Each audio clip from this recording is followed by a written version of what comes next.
برادران اسلام، معاشرہ کیسے خوشگوار بن سکتا ہے؟ سورہ حجرات کے اندر اللہ رب ذوالجلال نے کچھ تعلیمات امت مصطفیٰ کریم صلی اللہ علیہ وسلم کو ارشاد فرمائی۔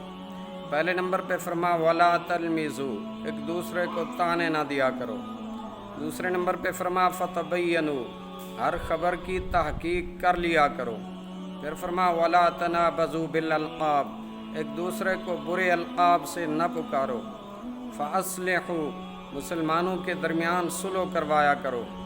پانچویں نمبر پہ فرما لا یغتب، ایک دوسرے کی غیبت نہ کیا کرو۔ اور چھٹے نمبر پہ فرما وَأَقْسِطُوا، انصاف سے کام لیا کرو۔ اور ساتویں نمبر پہ فرما لا تجسسوا، ایک دوسرے کی جاسوسی یعنی کسی کی ٹوہ میں مت لگو۔ اور آٹھویں نمبر پہ فرما لا یسخر، ایک دوسرے کا مذاق مت اڑایا کرو۔ نویں نمبر پہ فرما اجتنبوا کثیرا من الظن ان بعد الظن اسم، فرما ایک دوسرے کے بارے میں بدگمانی نہ کیا کرو۔